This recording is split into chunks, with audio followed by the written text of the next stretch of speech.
All right, everyone. Well, welcome back to episode 13 of Wholesaling the Cool Way. I'm your co-host today, Jasper Cool, with my dad, Mark Cool. And on this show, we're going to talk about our respective businesses. So we both run our own wholesaling companies. I mainly specialize in houses, and him more so in land. So we're going to share kind of a review of our past week in business, and hopefully share some tips and tricks that can be helpful for anyone listening or watching. And if you guys have anything you want us to touch on in future episodes, feel free to drop any comments below, and we'll make sure to adjust accordingly. But do you want to start off with inspiration? We kind of did a check in offline. So you want to start off with any books or podcasts or inspiration? Yeah, sure. Well, I just finished Quarterback last night on Netflix, and that's inspiring. It was cool to watch the entire season with Jake Mahomes taking his team all the way to the Super Bowl and winning. And he did Yeah. the last two or two and a half games on a high ankle sprain and just Yeah. gritted through it. So that was really cool. And his leadership was really inspiring to me, how he was just really connected with everybody on the team and pumped people up. That was really cool. So Mhm. enjoyed that. I enjoyed the Kirk Cousins piece too. It was cool to see all the stuff he does as an older quarterback. He's in 33, 34 that year. Like all the body Mhm. work he does and all the mindset stuff and the brainwave stuff. And, Mhm. it's cool to see their training programs, all of them, how they train to stay in shape and be at the top of their game. Um, Definitely. Yeah. so I really enjoyed that. This morning I was listening to Alex Hormozy, um, on my drive to and from pickleball. See if I can remember. Oh God, what was the name of the podcast? See if I can pull it up. Basically, I'll just reference another inspiration that we've been talking about a lot, which is the 10x 2x. And it was Mhm. funny because he was basically talking about 10x 2x, but not in the same words. Yeah. What was he? I can't remember the name of it right now. But he was That's all good. basically just saying he was talking about the 80% and the 20% that they talk about on in 10x 2x, but he wasn't talking about it in those terms. He was just saying you have to keep giving away stuff. I think that's what it was, is like letting go to succeed. It was something like that was the title. So he was like, Mhm. you have to recognize what's taking up too much of your time. You have to give it away, and you have to keep doing that and doing that in order to scale and to compound your business. So he was saying the exact same thing that they say in 10x 2x, but in different words. So it's cool Mhm. to hear him coming at it from a different direction. But he was like, and they were talking about the trap of, I can't remember who the interviewer was, but the trap of thinking you're the only one who can do this thing, or you're the only one who can do it well. And he's like, that's the thing that's going to keep you stuck in business forever if you think you're the only one who can do the thing. So, like, Yeah. you think you're the only one who's good at sales, and you hire a salesperson and they don't succeed. Don't say that sales don't work. Say, what am I not good enough at yet, to get this to work? Like, I'm not good enough at hiring a salesperson or, training a salesperson or whatever it is. But it's not that salesperson people don't work, because you need to give away sales so that you can get above your business and leverage and grow your business. So you need to give. Mhm. And the other thing is, like, if you're really good at marketing and your business is growing because you're marketing, don't be attached to staying in marketing. You have to find somebody to replace you. And he's like, even if you can't find one person to replace you, I guarantee you can find two or three or five or 10 people that can replace your production. And you have to do it so that you can continue to Yeah. scale and grow. So it was just a really cool, I think it's only like a 25-minute episode, but it was something like that, Letting Go to Succeed or something, Alex Hormozy. So I recommend that Nice. one. Um, and yeah, I've still been reading the 10x 2x book and getting a ton of value out of that. And the book is 10x is Easier Than 2x by Dan Sullivan and Ben Hardy, and I highly recommend that. It's on the heels of uh,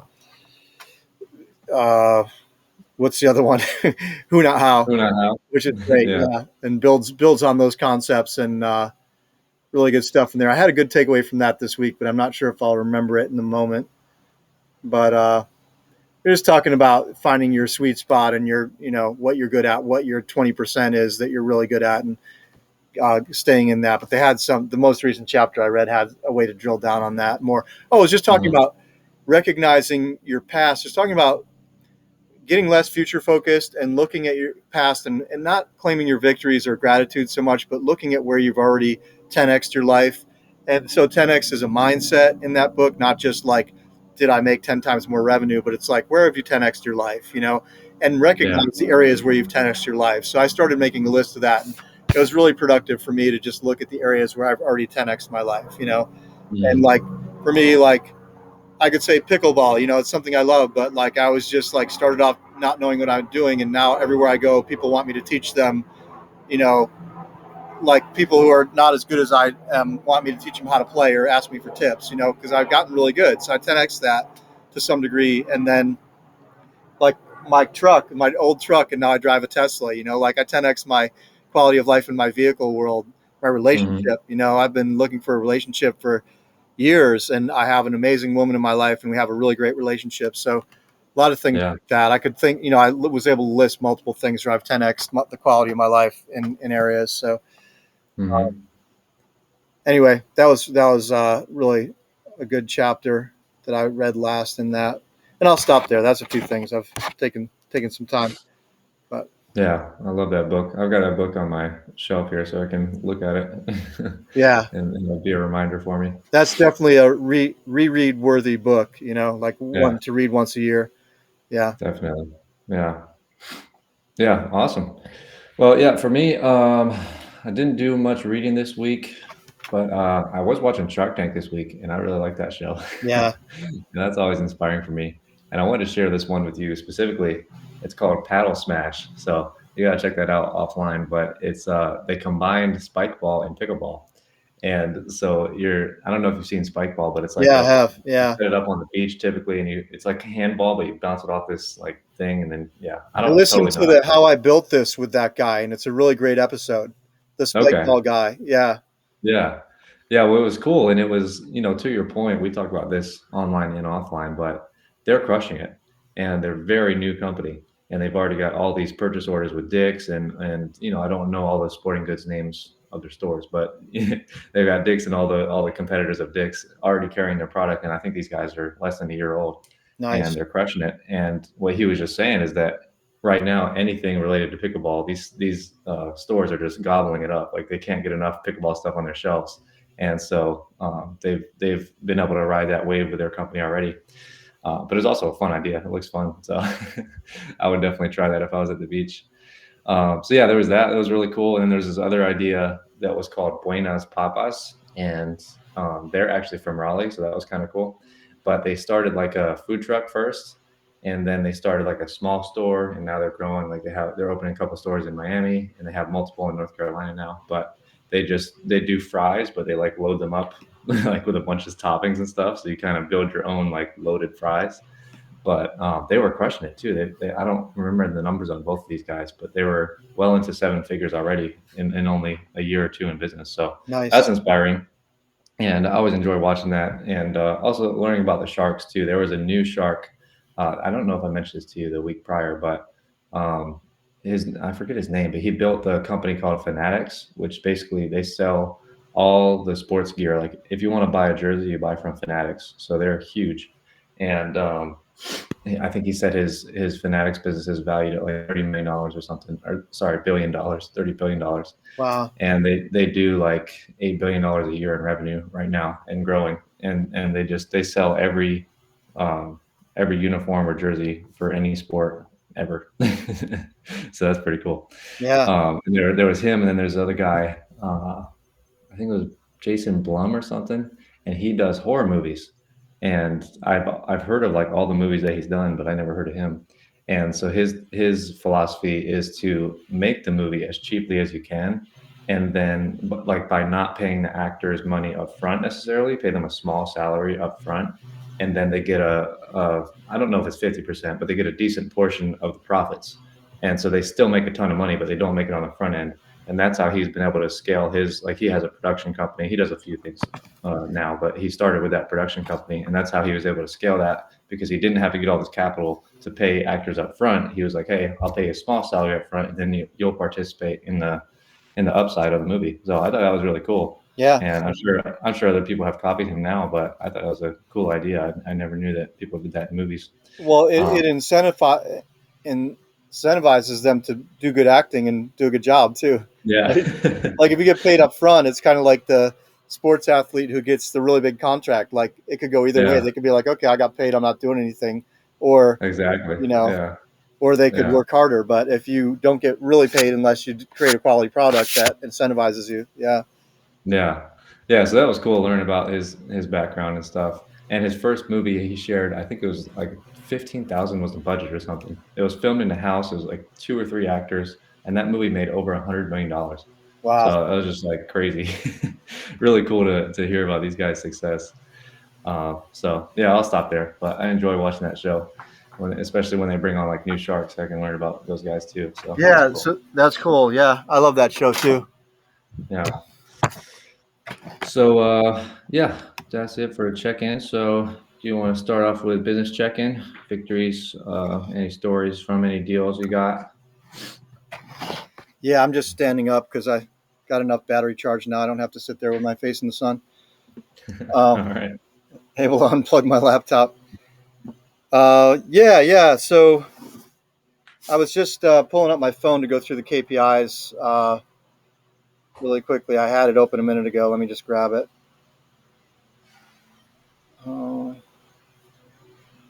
All right, so we closed one this week, First Park Ave. It's a deal. God, I can't remember which county that was in.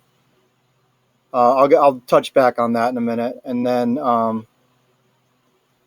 we sold we sold 4 properties. One was a two lots with one seller, so you know it's one deal, but it was 2 lots sold, and Hmm. then we sold. Yeah, these are all vacant lots that we sold.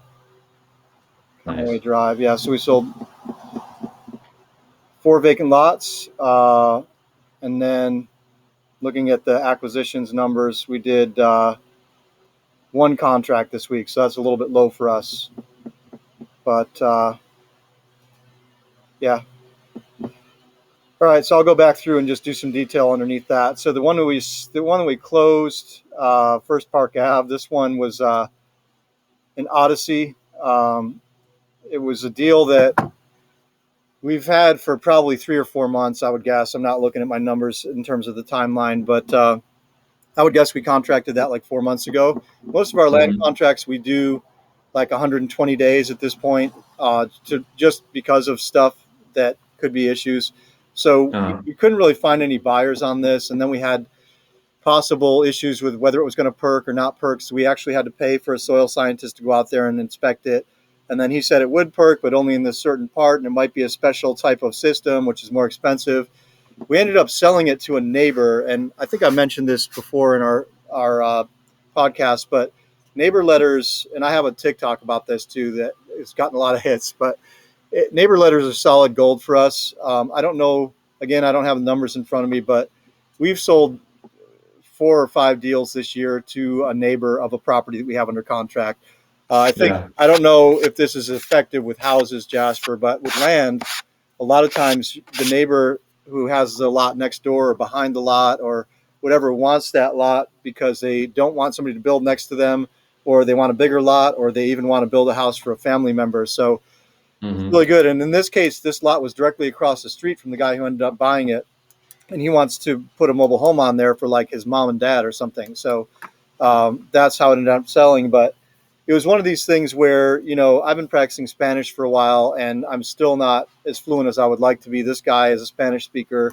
So we went back and forth in Spanish and English. And he didn't have very much English at all. And, some accents I do better with than others. With this one, we didn't communicate super well. So his brother came into the mix, and his brother was bilingual, and so he helped out. But we went back and forth and back and forth, and this guy, you know, for whatever reason, procrastinated, and then he came back, and we negotiated down because of the more expensive septic system. So this process, I've been talking to this guy for 3 months, and we've been under contract for probably 2 months.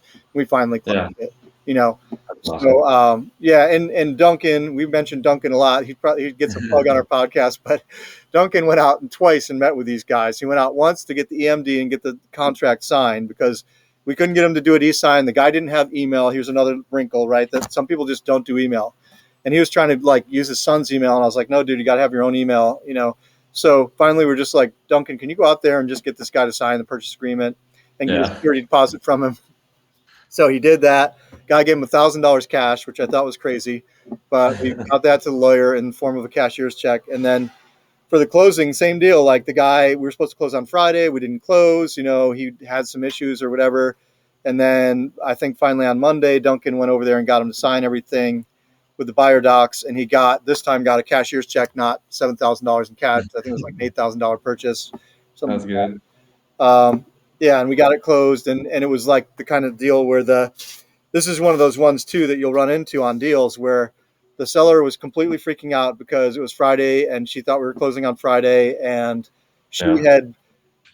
I don't know if she had like scheduled to pay all these bills. She was like behind on her bills or something, but she was freaking out and calling me and, like, I thought we were closing Friday. I have all these bills that I already promised to pay or I scheduled to pay, and I need the money. And can you guys give me an advance and all this stuff? And, it was just this whole long thing with her. And I was looking into giving her advance, like once we got the money from the buyer, and like sending her some money on Cash App. But then we had to it was two sellers. So then we would have had to get a new HUD signed, and she doesn't talk to the other seller who's her aunt. They're estranged. And so I was like, you better just wait and go pick up your check then. She was like going out of town. But yeah, so a lot of drama on the seller side on that, and then a lot of procrastination on the buyer side. So it's just, I guess the lesson, if you're newer in this business, is just like a lot of these deals, they're not slam dunks. They take persistence, they take attention to detail, they take finesse. There's a lot of moving parts, and you just got to keep plugging and plugging until you get it done. Don't expect that you're just going to like sell a deal and get 2 contracts and put it with a lawyer and all of a sudden it's closed in a couple of weeks. It's not always going to be that way.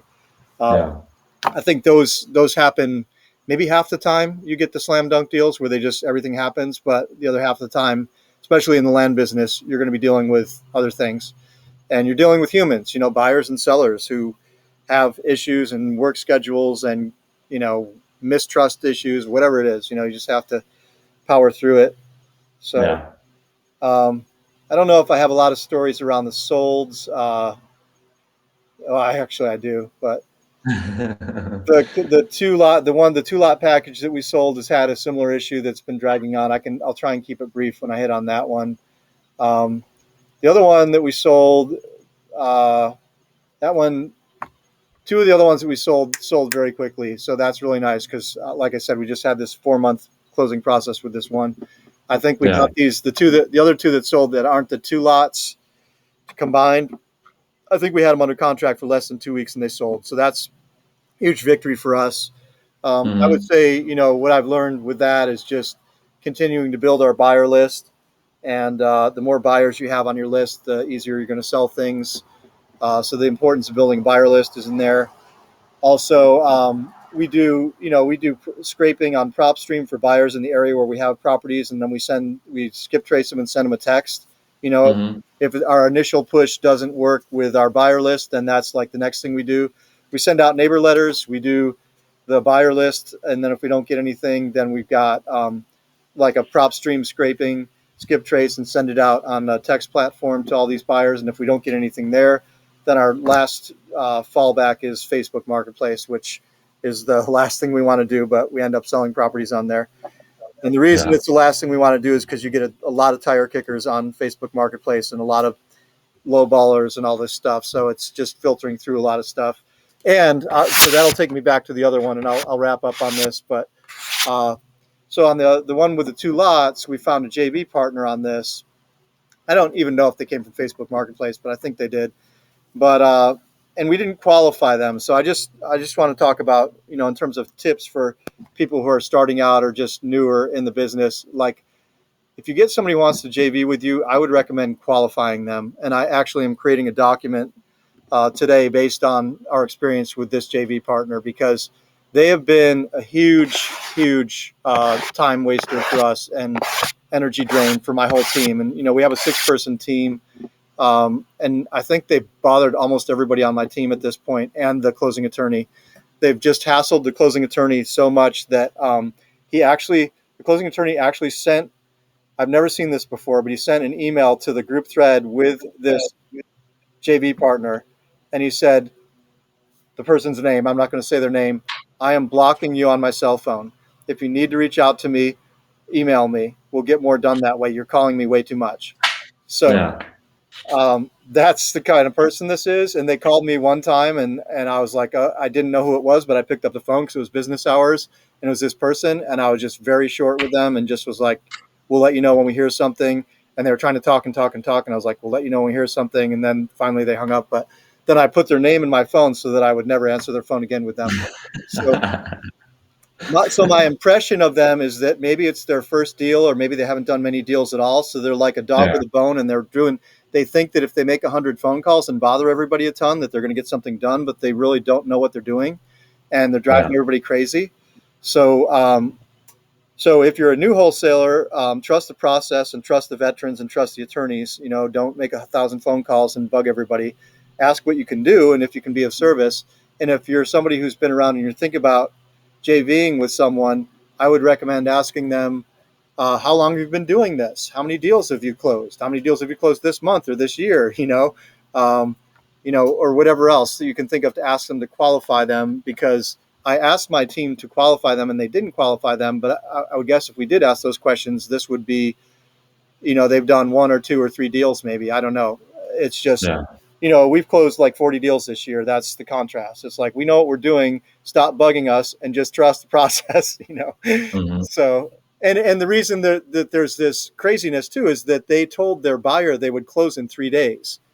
And it turned out that there was a deed of trust that came up in the title search, and that needed to be addressed. And for whatever reason, we haven't been able to get in touch with the parties to the deed of trust, even though it has been paid. We have to get a satisfaction of lien, and so it's Hmm. taking more time than we would like. And they're losing their mind because they promised the buyer that they'd close in 2 days without knowing what was going on with the title. So that was not smart. Yeah. But anyway, it's not taking a long time, really. It's like a week and a half since we signed everything, so that's not the end of the world. But it feels like the end of the world to them because they made a promise that they couldn't keep. So Yeah. that's the other thing, is don't make promises unless you know you can keep it. You know. So anyway, that's just my check-in as far as victories go. It's great to close that one deal. I don't know. No victories front of mind for me right now. Uh, so I'll just leave it at that. Just overall business check-in. Yeah. Sounds good. Yeah. Awesome. Oh, yeah, I'll switch over to you, Jasper. All right. Let's see. What do I want to start with?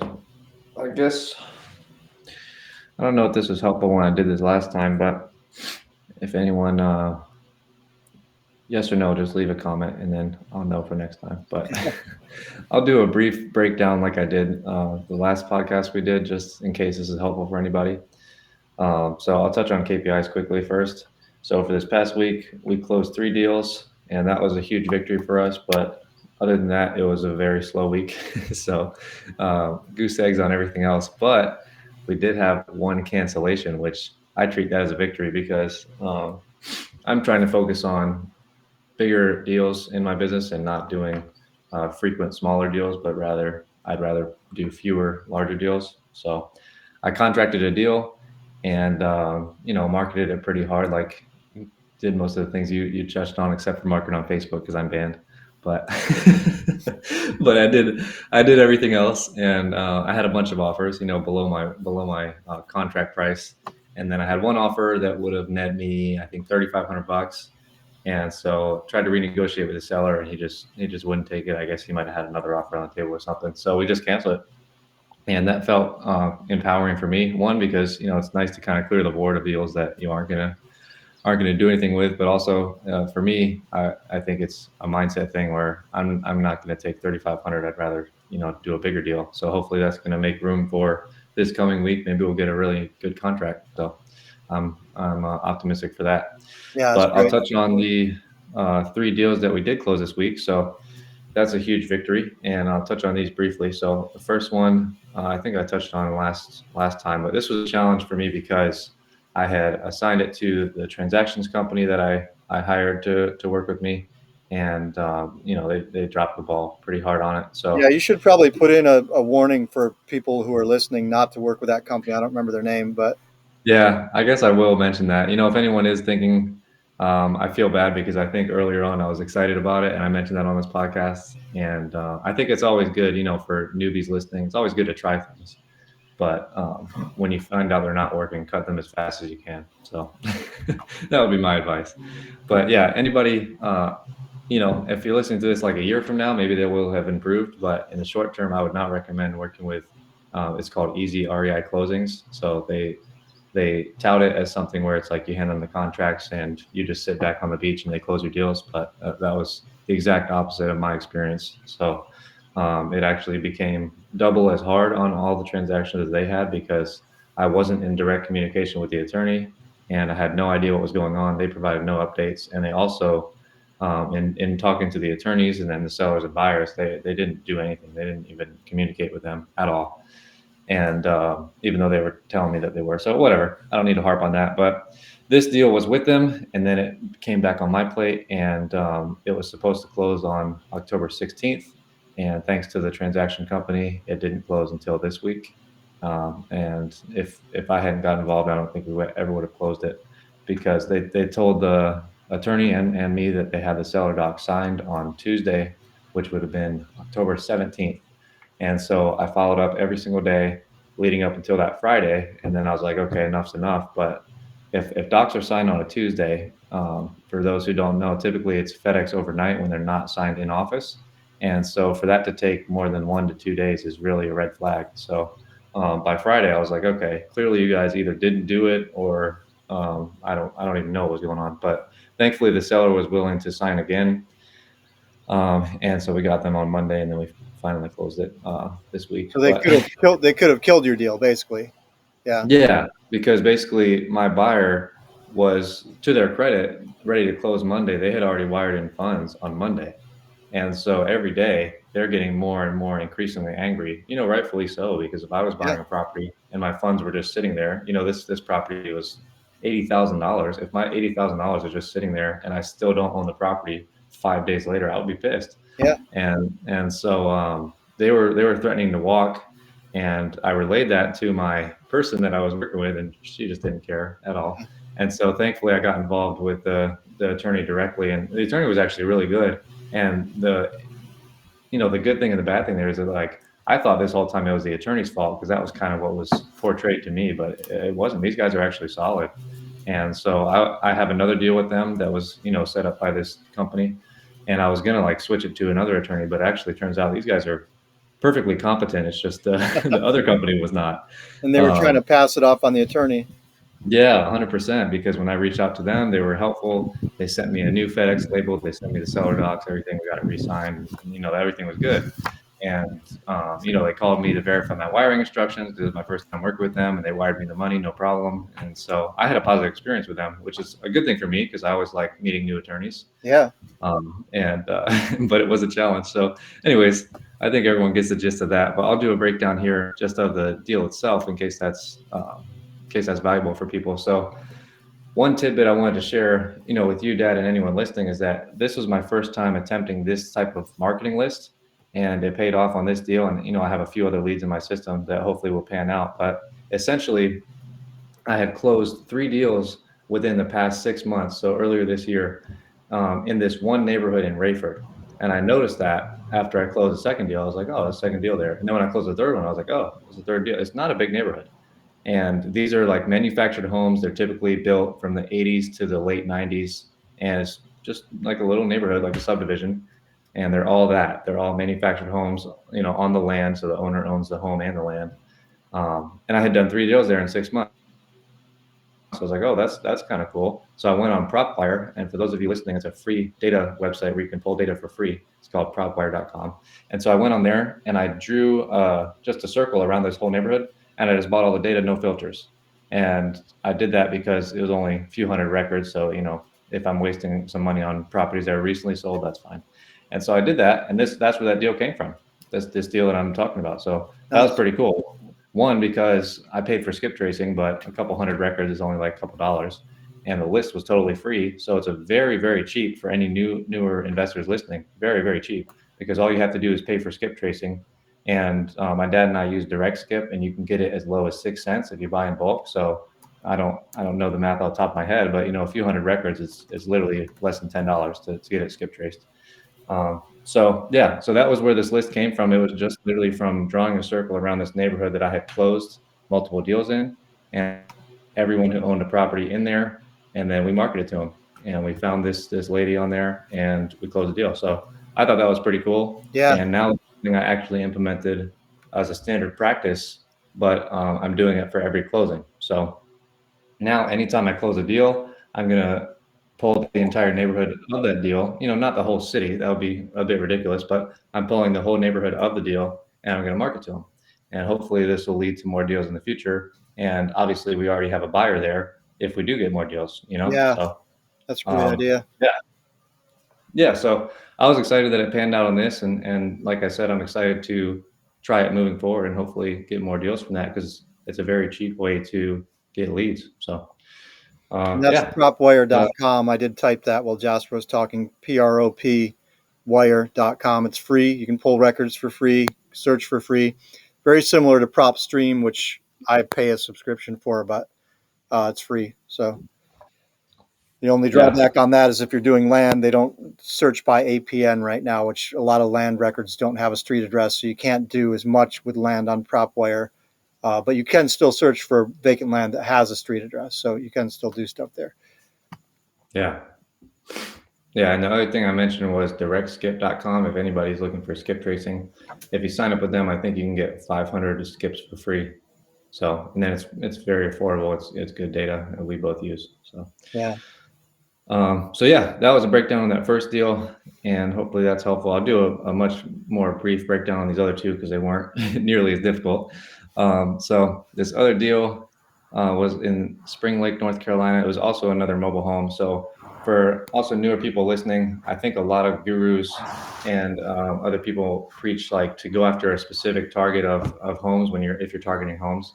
And typically people are saying like 1950, 1960 or newer homes, and then they, give you criteria and stuff. But if you're only targeting homes, then you miss out on a big subset, which is manufactured or mobile homes.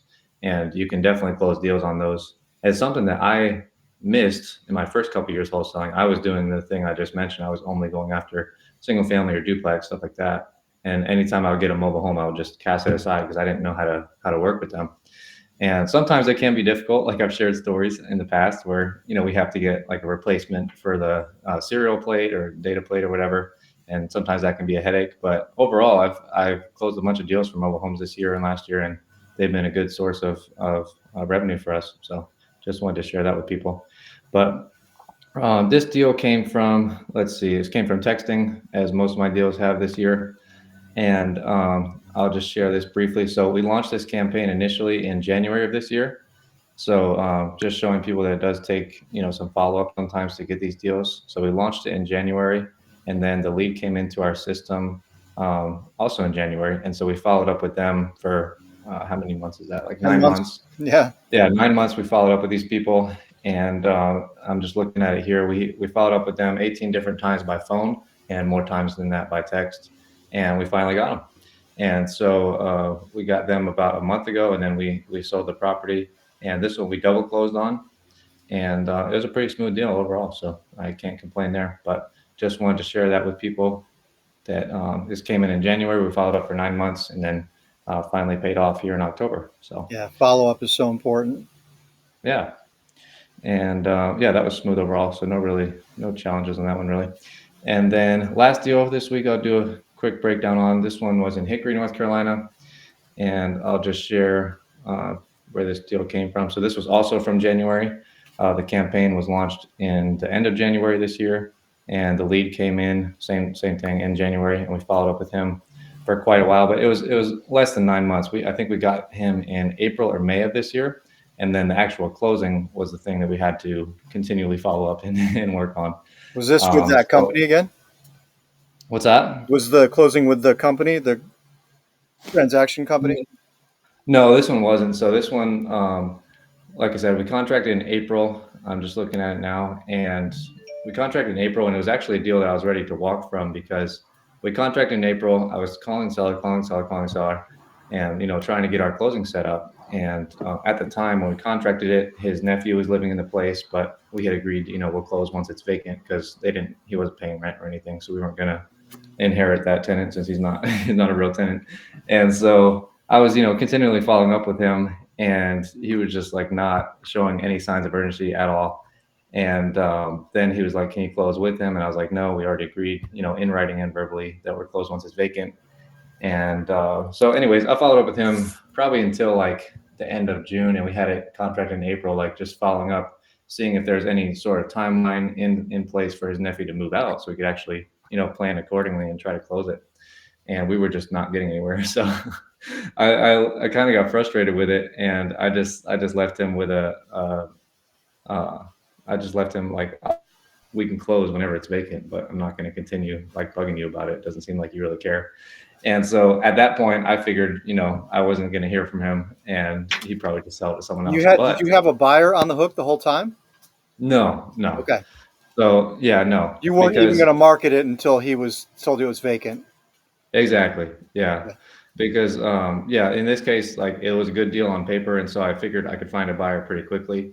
But yeah, I didn't want to. We had no sort of timeline, and he was like very slow to respond to me and all this stuff. So I was like, it was just kind of on hold, but I was like trying to move it forward. Anyways, so I kind of left the ball in his court, and I figured he'd probably just sell it to someone else, and he didn't. So he came back to me out of the blue, totally, about a month ago, and he was like, "All right, he's out. I'm ready to close." And I'm like, "Oh, awesome!" And so then found a buyer pretty quickly, and we put in escrow. We were going to close in like 10 days, like super quick. And then the problems came up with the title. And so I'll mention this. I worked with Sperry Law Firm on this one, and they were uh, probably the best, probably top two for me attorneys that I've ever worked with. And basically, this one had a bunch of issues. There was someone who was in prison, and a person from Sperry Law Firm literally drove from Hickory to Raleigh because they couldn't do a notary. They had to have an attorney because he was in prison or something. I didn't, care for the whole backstory, but he basically drove all the way from Hickory to Raleigh and went to the prison and got this dude to sign for our deal.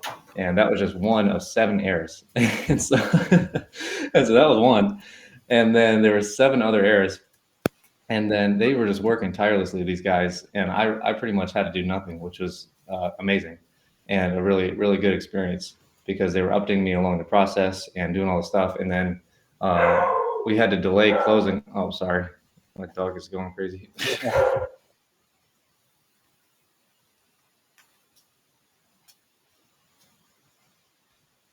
Okay, sorry. But we had to delay closing a few times, for the title, but the buyer was on board with this one. And so finally it came time to close. And then It's not too loud. It's all right. oh, okay. I didn't know how bad it was. But yeah, finally it came time to close, and he was on a fishing trip in Emerald Isle, and he's like, "Oh yeah, I'll just like sign when we get back." And I'm like, "Well, no, like we're trying to close this week." And so then, to his credit, he was like, "Okay, if you can bring a notary out to me, I'll sign." But my wife's not here, so she's back in Hickory. And so I relayed that to the attorney, and within like a couple hours, she was like, "Okay, I've got him scheduled, got all the air scheduled." And I was just like, I was just confused at this deal because I didn't have to do anything. That's not been my experience in the past. Yeah, that's crazy. Yeah, So normally I'm doing a lot of that stuff. Yeah, we're doing a lot of that stuff. yeah, Yeah. and then a lot of times also, I want to say a lot of times, but a fair amount of deals, something like that might be scheduled, and then something might happen at the last second. Maybe someone misses the appointment or whatever.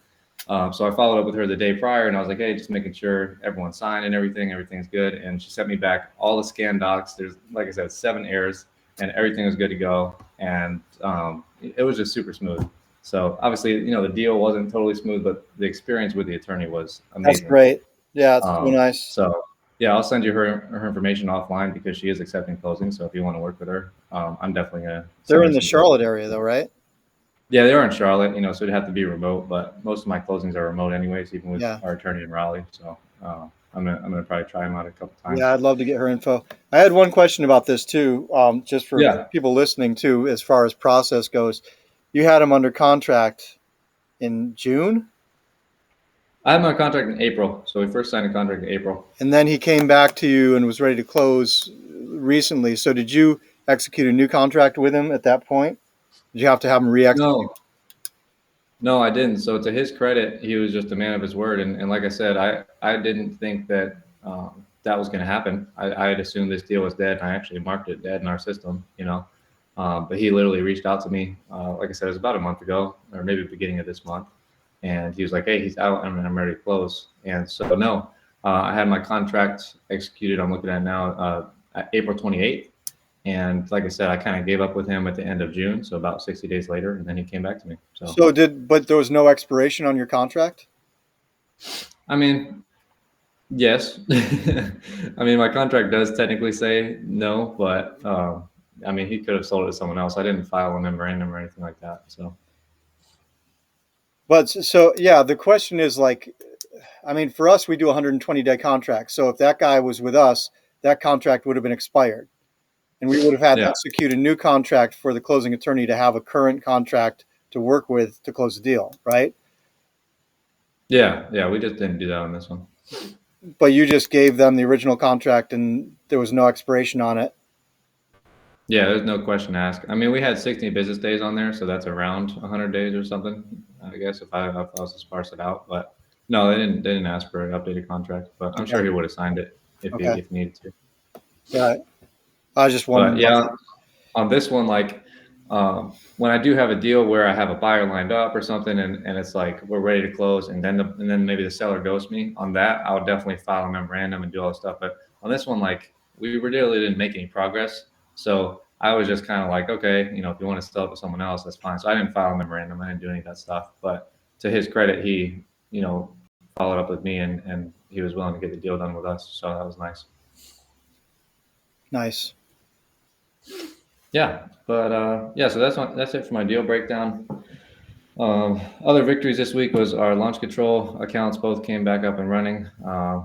It's kind of a learning process as well because they changed a bunch of stuff about how you can send out your initial templates now. So that's been interesting, and I've had like a bunch of people reaching out to me, asking me what we're doing and stuff. So Yeah, my launch um, control is still down. yeah, so we'll see. I don't know. It's funny because I think it was about a month ago. I told you I was like, yeah, I'm just quitting cold calling. I'm going all in on launch control, and they shut down. So it's kind of like there's a good quote, but I wish I could remember it right now. But it's something like, "You make a plan and the gods laugh." It's something like Yeah. that. It's like Yeah. something like that. Someone could probably find the quote, If but you want to make the that's gods laugh, tell them your plans. yeah, exactly. And so that's exactly how I felt this week. I was like, I had signed up for the higher tier account. I was, you know, doubling down on texting. I was like, I'm done with cold calling. It's not working. And boom. So now I'm kind of taking a couple steps back. So I'm excited about that. I hired one agency this week and another one starting Monday and another one to start the following week. So I'm going to have three agencies. I'm going to give them all the same data, and I'm going to kind of run an experiment for a couple months and see who gives me the best results. And then I'm going to double down on that. And I'm talking about cold calling here. Yeah. So I'm gonna try a few different cold calling agencies because I would enjoy being hands off from that. That's part of the reason I stopped it because it was a bit management intensive for me. Yeah.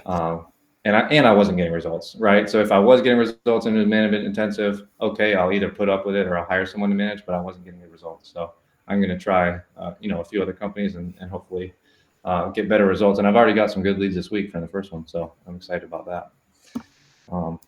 But yeah, that But goes yeah, back so to the importance of having multiple channels of lead generation, not just putting all your eggs in one basket, especially if that one basket is text these days, because it seems like the SMS world is undergoing some changes because so many people are out there blasting with text. So now they're clamping down and changing regulations and stuff. So it's good to have yeah, direct mail or pay per click or cold calling or whatever other door knocking, if you want to do that, have other yeah, lead sources than just one, so that you're not totally derailed like I was earlier this year when your text goes down. yeah, definitely.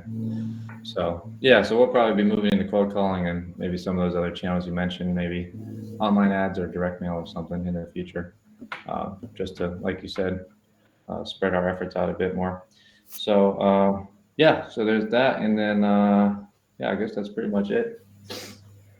Cool. Thanks for the breakdowns. Yeah, And that's exciting about the having a lawyer like that. I mean, if you haven't done a lot of deals yet and you're listening to this, it's just like I've probably worked with 10, 12 closing attorneys in the last 3 years. Jasper, you probably worked with even more than I have. I don't know, but they're not all created equal. Like closing attorneys are, some do more for you, some do less for you, some respond really well, some don't respond hardly at all. It's not so play the field. If you're just starting out, try closing with a few different attorneys, find someone who matches your personality, who you work well with. Yeah. There are a lot of closing attorneys out there, and to hear Jasper say like this person did all the things they did to track down the errors and get all the signatures and went the extra mile, that's rare in my experience. Like I haven't had Yeah. anybody who's done that much on the closing attorney side. So it's you can find that apparently, but we've ended up. I've ended up having situations with some closing attorneys where I'm basically doing the closing attorney's job, and I'm just paying them to like generate a HUD and actually take the money and pay the money out. And we're doing almost Mhm. everything else. So I don't want to be doing the lawyer's job, but I would rather. In the past, I've done the lawyer's job so that I'd make sure the deal's closed because it didn't seem like they cared one way or another, whether the deal closed or Yeah. not. And Yeah. we care, because that's how we get paid. So anyway, just a good lesson that not all closing attorneys are the same, and definitely play the field, shop around. Yeah. Definitely. But yeah, I guess that's about it. So we can wrap up. Do you want to end it with appreciations? Then we can wrap it up. Yeah, sure. Um, well, I'm grateful for this beautiful fall weather here in North Carolina. I've got gentle breeze and leaves drifting down all around me, and all the fall colors, the reds and yellows and greens and browns and oranges. So Yeah. that's nice. Grateful to be healthy and feel good. I played pickleball for 2 hours this morning, played some singles and doubles, and that was awesome. I'm grateful to be back home. I did a bunch of traveling this last week. I was in Syracuse, New York, and Brooklyn, and it was good to go and travel a little bit, but it's also always good to be home. So I'm grateful for the comforts of home and the routines and all that. It's nice to just have Yeah. familiar spaces and stuff. Yeah, and I appreciate you, Jasper, for doing this mastermind with me for around 3 years now, and I appreciate all the people listening and watching and leaving comments. Thank you for that. We're here to help and serve is our intention, and just opening up something that we do anyway to other people to share and hopefully get value from. Um, Yeah. but yeah, and I think that's all for me. Awesome. Mm. Well, yeah. I already mentioned that, but I appreciate that attorney I mentioned, Sperry Law. It was really refreshing to work with someone like that, and not just having a great experience closing that deal, but that was almost something I could have shared an inspiration because I was talking to her name is Julia. I was talking to her after we closed, and I was just telling her basically what we just talked about. Like it's very rare to find someone like you who's really takes pride in her work and stuff. And so that was an inspiration for me to just like not just that she's helpful to me, but that like people out there that really take pride in their work. I think that's really cool. And something I aspire to be, and hopefully my team does, and everyone. But it's really fun to work with someone like that. And she was just like, she was just so happy because not even to get it closed, but just like to have that opportunity. She was like, yeah, I just love solving like complicated deals. And that's why I got into this field. And like, she just loves her job. And so I was just like, that's really cool. And, obviously it shows, but that was an inspiration for me. So I appreciate, her and people like that just like really go above and beyond, even when they don't necessarily have to, because they actually enjoy what they do. So that was really cool. And yeah, and I appreciate you for doing this with me today. I'm excited that we can get back on the podcast. And yeah, I appreciate the weather here as well. It's nice to be under 100 degrees for the first time in I don't know, like 5 or 6 months. So that's nice, and it's been really fun. And I appreciate my dogs when they're not barking during our podcast. And I've been having fun walking them now that the weather's cooler, and going on some new walks and stuff has been fun. So I'm enjoying living out here still. But yeah, I think that's it for me. Awesome. Yeah, and I guess that's a wrap. So anybody If you're still listening or watching, feel free to leave us some comments below for our next episode. And thanks for listening. All right. Happy week.